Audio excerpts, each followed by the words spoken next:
Hello, everyone, and welcome to Lab 7. In today's lab, we are going to be analyzing the brain's response to face occupation pairs and comparing it to word pair encoding. This is going to involve extracting data from fMRI scans, capturing relevant images, and organizing our results in Excel. So, the goal for today is going to explore how the brain responds differently when encoding word pairs versus face occupation pairs are paired against one another. So to investigate this, this lab focuses on activation patterns in specific brain regions. So what you're going to be doing is generating a hypothesis predicting how brain activity will differ between these two conditions. And a few requirements for your hypothesis are going to be first, limiting your focus to occipital, temporal, and subcortical regions, as these are areas where we find most of the active regions during scanning. What you're going to want to do is avoid frontal and parietal regions. Next, you're going to select two brain regions and compare activation in both the left and right hemispheres. You might want to look at the hippocampus and the fusiform gyrus areas, or potentially any other relevant regions.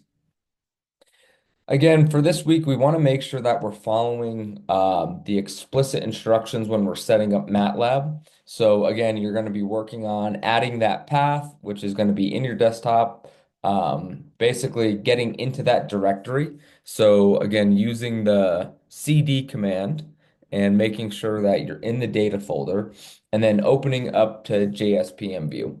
I don't think anyone really had many problems with this last week, but again, it's just a reminder that you will have to repeat these steps. So the next thing you're going to be doing is working word pair analyses. So what you're going to do is load that WSPGR.HDR image. And again, make sure you're enabling the left-right switch so that the left hemisphere appears on the left and the right hemisphere appears on the right. Again, following the directions here is going to be really important because if you don't have these selected, your images aren't going to be correct.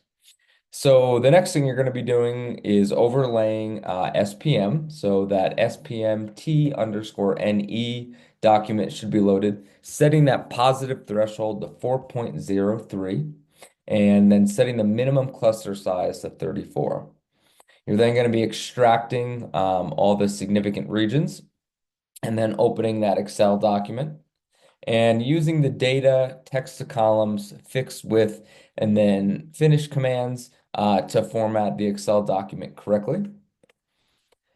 And then what you're going to do is you're going to capture a screenshot of your regions of interest. And remember, for the M&I coordinates, they're all in millimeters, but what you're going to be viewing in MATLAB is actually going to be the voxels. So you want to make sure that you're converting this by dividing each value by 2. So for example, if the coordinates are 10, 20, and 30, you will be entering 5, 10, and 15. And you're going to repeat a similar process for the face occupation pairs analysis. Um, And then finally, what you're going to be doing for the submission for today's lab is only submitting the Excel file containing the face occupation pairs data. You do not need to submit any written answers for this week. Just one thing to make sure is that your Excel file includes all 48 regions and that your screenshots are saved for reference. And that's pretty much it. Just one important step is understanding how different types of information are going to be encoded in the brain. So overall, when we're looking at these activation patterns across conditions, we're going to be able to draw conclusions about how different brain regions specialize in processing different types of stimuli. As always, if you have any questions, please feel free to reach out to me. If not, I'll see you Wednesday.